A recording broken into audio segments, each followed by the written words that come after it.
Hello నమస్తే అండి. నేను మీ లక్ష్మీ చౌదరిని. వెల్కమ్ టు మిస్టీ మధురిమలు తెలుగు ఆడియో స్టోరీస్ ఛానల్.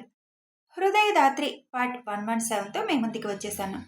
కథలోకి వెళ్లే ముందు వీడియోకి లైక్స్ చేసి హైప్ ఇవ్వడం మర్చిపోకండి. ఇక కథలోకి వెళ్ళిపోదాం. ఉమేష్ గురించి మాట్లాడుకుంటూ భూవి అన్న మాటకి వాడు అంత తొందరగా పారిపోడు. వాడు వచ్చేది నీ కోసం. వాడినేం చేయాలో నేను ఆలోచిస్తాను అని మనసులో అనుకుంటూ ఇంతకీ తమరు వర్క్ మానేసి ఎందుకు వచ్చారు ఇప్పుడు అని అడుగుతాడు దేవ్. వర్క్ మానేసేం రాలేదులేండి బాబు, వర్క్ పని మీదే వచ్చాను. ఇక్కడ చిన్న డౌట్ ఉంది అని ల్యాప్టాప్ దేవ్ ముందు పెడుతుంది. దాన్ని ఎలా సాల్వ్ చేయాలో చెప్పి, ఇవన్నీ నీకు బాగా తెలుసు కదా, మరెందుకు అర్థం కాలేదు అని అడుగుతాడు దేవ్. పెద్ద ప్రాజెక్టుకి సంబంధించింది కదా, ఏ చిన్న తప్పు చేసినా మళ్ళీ మొత్తం చేయాల్సి వస్తుంది.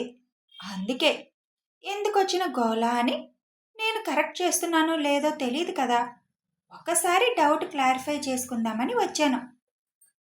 అంతేనా? నన్ను చూడాలనిపించి ఆ వంక పెట్టుకొని వచ్చావా అని కళ్ళెగరేస్తూ అడుగుతాడు దేవ్. అంత సీన్ లేదులేండి, నేను వెళ్తున్నాను అని ల్యాప్టాప్ పట్టుకొని 2 అడుగులు వేసిందో లేదో ధాత్రి అని పిలుస్తాడు దేవ్. మళ్ళీ వెళ్ళేదాన్ని ఎందుకు పిలుస్తున్నారు? ఇప్పుడు మీరు నన్ను చూడకుండా ఉండలేకపోతున్నారా అని కళ్ళు తిప్పుతూ అడుగుతుంది భువి. నీతో కొద్దిగా మాట్లాడాలి, కూర్చో అంటాడు దేవ్. ఇప్పుడా? ఈ వర్క్ ఫినిష్ చేసి వస్తాను కదా, లేదంటే అలా పెండింగ్ పడిపోతుంది అని అంటుంది భువి. అదెంతసేపు చేస్తావు గాని తన ల్యాప్టాప్లో ఉన్న ఉమేష్ గారి ఫోటో చూపించి, మన ఇంటి దగ్గర కానీ ఎక్కడైనా కానీ వీడు కనిపిస్తే కొంచెం కేర్ఫుల్గా ఉండు. వీడే ఆ మినిస్టర్ మేనల్లుడు. నన్ను దెబ్బ కొట్టాలంటే నిన్ను కూడా టార్గెట్ చేస్తాడు. అందుకే కొద్దిగా కేర్ఫుల్గా ఉండు. నేనుంటే ఇంట్లో ఉంటాను, లేదా ఆఫీస్లో ఉంటాను. ఆఫీస్కి వచ్చేటప్పుడు వెళ్ళేటప్పుడు మీతోనే వస్తున్నాను. ఇంకా నాకేం భయం ఉంది అని అంటుంది భువి. అలాగని కాదులే, ఎందుకైనా మంచిదని ముందు జాగ్రత్తగా చెప్తున్నాను. నేను ఏదైనా మీటింగ్స్లో ఉన్నప్పుడు నువ్వు ఒక్కదానివే ఇంటికి వెళ్లాల్సి వస్తుంది కదా, అందుకు చెప్తున్నాను. వాడికంత ఛాన్స్ మీరు ఇవ్వర్లే కానీ మీరు చెప్పారు కాబట్టి జాగ్రత్తగానే ఉంటానులేండి. అయినా వీళ్ళందరికీ ఏం పని ఉండదా? తప్పులు వాళ్ళు చేసి మనల్ని టార్గెట్ చేస్తారు. ఇలాంటి వాళ్ళకి ఫుల్గా పడాలి కోటింగ్. సరే, ఇంకా నేను వెళ్ళి వర్క్ చేసుకుంటాను అని వెళ్ళిపోతుంది భువి. వాడి గురించి పూర్తిగా నీకు చెప్పలేదురా. కాపు కాసినట్టున్నాడు నీ కోసం. లైఫ్లో ఆడపిల్లల జోలి వెళ్ళడానికి పనికి రాకుండా చెయ్యాలి వాడిని అనుకొని తన వర్క్ స్టార్ట్ చేస్తాడు దేవ్. ముందు రోజు నుంచి నీరసంతో ఉన్న ఉమకి ఉదయం లేచిన దగ్గర నుంచి చాలా అనీజీగా ఉంటుంది. నీరసంగా ఉండడంతో పడుకునే ఉంటుంది ఉమ. సిఐ రాగానే ఒకసారి చెప్పమని కానిస్టేబుల్తో చెబుతుంది. ఎందుకంత మొండిగా ఉండడం? ట్రీట్మెంట్ స్టార్ట్ చేయించుకోవచ్చు కదా. నిన్నటికి ఇవాళకి నీ మొహంలో చాలా తేడా వచ్చింది. అంత నిర్లక్ష్యం పనికిరాదు. అంత నమ్మకం లేకుండా ఉండడానికి, లేని రోగం ఉన్నట్లు చెప్పడానికి నీతో అబద్ధాలు చెప్పాల్సిన అవసరం మాకు లేదు. ఇప్పటికీ అర్థం కావడం లేదా నీకు రోగం ఉందని అని అంటుంది కానిస్టేబుల్. అందుకే కదా సిఐకి చెప్పమన్నాను అని చిరాగ్గా మొహం పెట్టి అంటుంది ఉమ. ఏ రోగం వచ్చినా నీలో పొగరు మాత్రం తగ్గలేదు అనుకుంటూ అక్కడి నుంచి వెళ్ళిపోతుంది కానిస్టేబుల్. సిఐ రాగానే విషయం చెప్పగానే తీసుకురండి ఇక్కడికి అని అంటాడు. కానిస్టేబుల్ వెళ్ళి ఉమని తీసుకొని వస్తుంది. ఏం మాట్లాడాలి నాతో? ఎంత చెప్పినా నువ్వు వినట్లేదు కదా, చెప్పి ఇప్పుడు ఏం మాట్లాడాలి అంటాడు సిఐ. మా లాయర్కి కబురు పెట్టండి. కోర్టు నిర్ణయించిన డాక్టర్ ముందు నేను ఒకసారి టెస్టులు చేయించుకుంటాను, అప్పుడే ట్రీట్మెంట్ స్టార్ట్ చేయిస్తాను అని అంటుంది ఉమా. నువ్వు చేసే ఆలస్యం నీ చావుకి ముహూర్తం దగ్గర పడుతుందని నీకు అర్థం కావడం లేదు. అయినా మాకెందుకులే అని ఆవిడ ముందే వాళ్ళ లాయర్కి ఫోన్ చేసి ఆవిడికి టెస్టులు చేయించడానికి ఏర్పాట్లు చేయండి, ఎప్పుడు తీసుకురమ్మంటారో అప్పుడు తీసుకొస్తాం అని చెప్పి ఫోన్ కట్ చేస్తాడు సిఐ. అప్పటికే నీరసంగా ఉండడంతో అక్కడి నుంచి వెళ్ళిపోతుంది ఉమా. ఆ మోహన్ కూడా మీతో మాట్లాడాలంటున్నాడు, పిలుచుకురమ్మంటారా అని అడుగుతాడు కానిస్టేబుల్. వీళ్ళ కోర్టులో శిక్ష పడితే గాని మనకి ఈ దరిద్రం వదలదు. తీసుకెళ్లి సెంట్రల్ జైల్లో పడేస్తే సరిపోతుంది. ఇక్కడున్న దగ్గర నుంచి మన బుర్ర తింటున్నారు. ఇప్పుడు ఆయన గారికి ఏం అవసరం వచ్చిందో వెళ్ళి తీసుకురండి అని చిరాగ్గా అంటాడు సిఐ. మోహన్ రాగానే ఏం మాట్లాడాలి నాతో అని అడుగుతాడు సిఐ. నేను మా అబ్బాయితో ఒకసారి మాట్లాడాలి. ఒకసారి వచ్చి నన్ను కలవమన్నానని మీరు ఇన్ఫామ్ చేయగలరా అని అడుగుతాడు మోహన్. నీ మోహన్ చూడ్డానికి వాళ్ళు ఇష్టపడకపోతుంటే నీతో మాట్లాడడానికి పిలవగానే వస్తారనుకుంటున్నావా అంటాడు సిఐ. పోనీ ఒకసారి ఫోన్ కలిపి ఇవ్వండి సార్, మాట్లాడాలి అర్జెంటుగా అని అంటాడు మోహన్. ఎలా కనిపిస్తున్నాను మీకు నేను ఫోన్లు కలిపివ్వడానికి? అలా కుదరదు. మీ ఇష్టం వచ్చినట్టు మాట్లాడడానికి ఇది మీ ఇల్లు కాదు. ఎవరో ఒకరి చేత కబురు పెట్టిస్తాం. వస్తే వచ్చాడు, లేకపోతే లేదు. అంతే తప్ప ఫోన్లు కలిపివ్వడం అది ఏమీ ఉండదు. రేపొద్దున వాళ్ళు ఇలా సిఐ ఫోన్లు చేసి ఇస్తున్నాడని కంప్లైంట్ ఇచ్చారంటే నా మెడకి చుట్టుకుంటుంది అది. వెళ్ళు ఇక్కడి నుంచి అని అంటాడు సిఐ. ఒక్కసారి ఫోన్ చేయండి సార్, ఈ ఒక్కసారికి చాలా అర్జెంట్ విషయం మాట్లాడాలి. ఇక మిమ్మల్ని అసలు ఇబ్బంది పెట్టను అని అంటాడు మోహన్. ఇక తప్పక ధీరజ్ నెంబర్కి ఫోన్ చేస్తాడు సిఐ.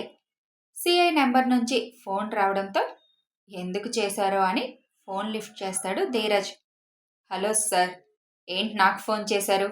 ఇంకా ఏదైనా అడగాలా అని అడుగుతాడు ధీరజ్. మిస్టర్ మోహన్, మీతో ఏదో అర్జెంటుగా మాట్లాడాలంట. ఫోన్ చేయమని చాలా రిక్వెస్ట్గా అడుగుతున్నాడు. నేను చెప్పాను మీరు మాట్లాడరని, కానీ వదలడం లేదు నన్ను. మీరేమైనా మాట్లాడతారా తనతో అని అడుగుతాడు సిఐ. అప్పటికే సిఐ స్పీకర్ ఆన్ చేసి ఉంచడంతో ధీరజ్ మాట్లాడే మాటలు మోహన్ కూడా వింటాడు. అతనితో మాట్లాడాల్సిన అవసరం మాకేం లేదు.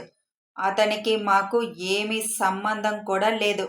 అతని కోసమైతే మాత్రం మీరు కూడా నాకు ఎప్పుడు ఫోన్ చేయకండి. మా దృష్టిలో అతను ఎప్పుడో చచ్చిపోయాడు అని అంటాడు ధీరజ్. బాబు ధీరజ్, అలా అనకు నాన్న. ఒక్కసారి నేను చెప్పేది విను అని నటన మొదలు పెడతాడు మోహన్. సిఐ గారు, మీకు చెప్పాల్సింది నేను చెప్పేశాను. ఉంటానండి ఇంకా అని ఫోన్ కట్ చేస్తాడు వెంటనే ధీరజ్. విన్నావు కదా, వాళ్ళకి నీతో మాట్లాడడం ఇష్టం లేదు. ఇక వెళ్ళి ఇక్కడి నుంచి అని అంటాడు సిఐ. ధీరజ్కి ఫోన్ చేసి కొద్దిగా నటిస్తూ మాట్లాడి ఎలా అయినా నందు పేరు మధ్యకు లాగి ఏదో ఒకలాగా తన హెల్ప్ తీసుకోవాలని చిన్న ప్లాన్ వేశాడు మోహన్. కానీ అది జరగదు అని అర్థమైపోయింది. ఇంకే దారి మిగలలేదు అని అర్థమైంది మోహన్కి. కనీసం వినోదైనా వస్తే సాక్షి కోర్టుకు రాకుండా ఏదో ఒకటి చేయించాలని చూశాడు. కానీ ఇప్పుడు వినోద్ కూడా రాకపోయేసరికి, మినిస్టర్ హ్యాండ్ ఇచ్చేసరికి తనకు అర్థమవుతుంది తన పరిస్థితి ఏమవుతుందో. తప్పించుకోవడానికి దారులన్నీ మోసిపోయాయి. శిక్ష పడుతుంది కంపల్సరీ.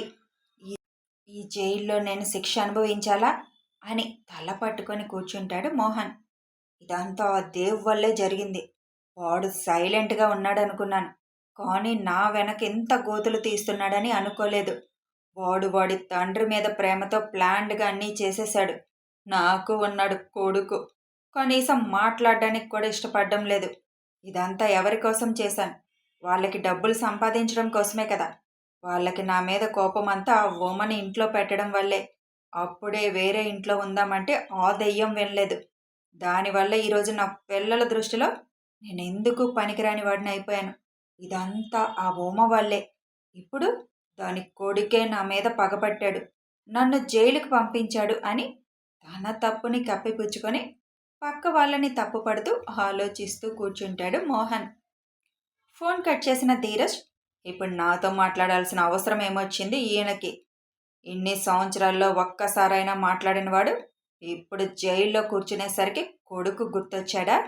ఆయన అంటే నాకు ఇష్టం ఉండదని, నేను ఆయనతో మాట్లాడనని తెలిసి కూడా నాతో మాట్లాడాలని ఎందుకు అనుకున్నాడు?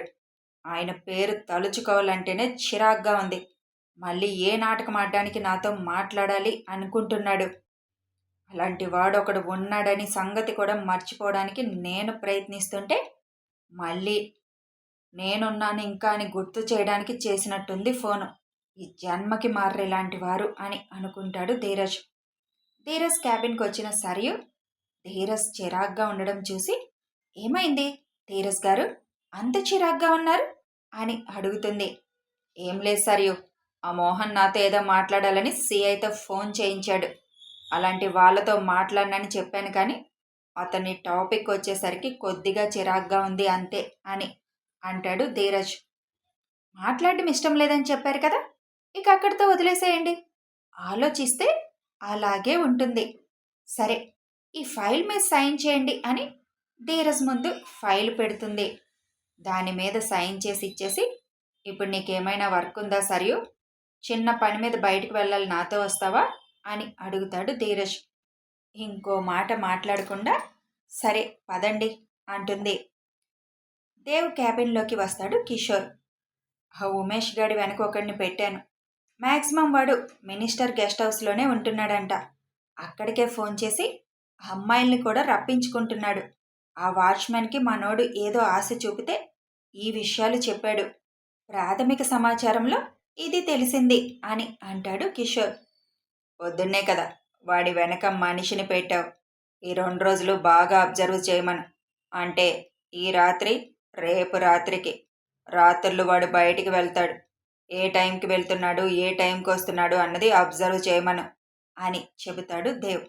లేదురా, మినిస్టర్ హెచ్చరించినట్టున్నాడు. అందుకే గెస్ట్ హౌస్లోనే ఉంటున్నాడేమో. నాకు తెలిసి బయట తిరగొద్దని చెప్పుంటాడు మినిస్టర్. అంత లేదురా, మినిస్టర్ చెప్పినా తిరిగే కాలు ఆగుతుందా ఏంటి? ఏదో ఒక రూపాన వాడు బయటకైతే వస్తాడు. మినిస్టర్కి తెలియకుండా వాడు కంపల్సరీ ఎంజాయ్ చేయడానికి వెళ్తాడు. అలా కట్టేసినట్టు రూమ్లో కూర్చోడానికి వాడు ఏమైనా బుద్ధిమంతుడా? అందులో ఆ జలసాలు అలవాటైన వాళ్ళు ఎట్టి పరిస్థితుల్లోనూ అలా ఉండలేరు. ఏదో ఒక విధంగా వెళ్తాడు బయటికి. జాగ్రత్తగా అబ్జర్వ్ చేయమని చెప్పు అని అంటాడు దేవ్. ఓకే, చెప్తానులే. అయితే వాడొక్కసారి బయట కనిపిస్తే చాలు, వెంటనే మనకి ఇన్ఫామ్ చేయమను. మనం చేయవలసింది చేద్దాం. సరే దేవ్, నేను ఆ పని మీద ఉంటాను. అయితే నిన్ను కూడా ఇబ్బంది పెట్టాల్సి వస్తుందిరా ఈ విషయాలలో అంటాడు దేవ్. నోరు మూసుకో. ఎక్కడ ఇబ్బంది పడుతున్నా నేను? ఈ మాత్రం కూడా సాయం చేయకపోతే ఇంకెందుకు నేను? ఇంకోసారి ఇలా మాట్లాడావంటే ఊరుకొని దేవ్. అయినా నీకోసం ఎవరు చేస్తున్నారులే, మా చెల్లి కోసం చేస్తున్నాను అని అక్కడి నుంచి వెళ్ళిపోతాడు కిషోర్. నీలాంటి ఫ్రెండ్ ఒక్కడుంటే చాలురా అని నవ్వుకుంటాడు దేవ్. ధీరజ్ సరయుని తీసుకొని ఆఫీస్ నుంచి స్టార్ట్ అవుతాడు. ఏంటి సరియు, నేను అడగగానే ఎక్కడికి ఏంటి అని అడగకుండా సరే పదండి అన్నావు. ఎక్కడికి తీసుకువెళ్తానో అడగవా నన్ను అని అడుగుతాడు ధీరజ్. మీకు నాతో ఏదో పనుండి ఉంటుంది, అందుకే తీసుకువెళ్తున్నారు. ఎక్కడికి ఏంటి అని అడగడానికి మీరు నాకేం పరాయి వాళ్ళు కాదుగా. భయపడి అడగడానికి నాకు కాబోయే భర్త, అందుకే క్వశ్చన్ చేయకుండా వెళ్దాం అన్నాను అని అంటుంది సరియు. ధీరజ్ చిన్నగా నవ్వుకుంటూ షాపింగ్ మాల్ ముందు ఆపుతాడు కారుని. ఏంటి ధీరజ్ గారు, షాప్కి తీసుకొచ్చారు, అది కూడా హోమ్ అప్లయన్స్ షాప్కి అని అడుగుతుంది సరియు. వంశీ వాళ్ళకి ఇవ్వబోయే ఇల్లు ఖాళీ చేయించేస్తానన్నాను కదా, నిన్నటి నుంచి వర్క్ కూడా స్టార్ట్ చేశారు. మ్యాక్సిమం ఎల్లుండి కల్లా అది క్లియర్ అయిపోతుంది. ఈలోపు ఇంటికి సంబంధించినవన్నీ మనం సెలెక్ట్ చేసి ఉంచితే ఆ రోజుకి అక్కడికి డెలివరీ చేసేస్తారు.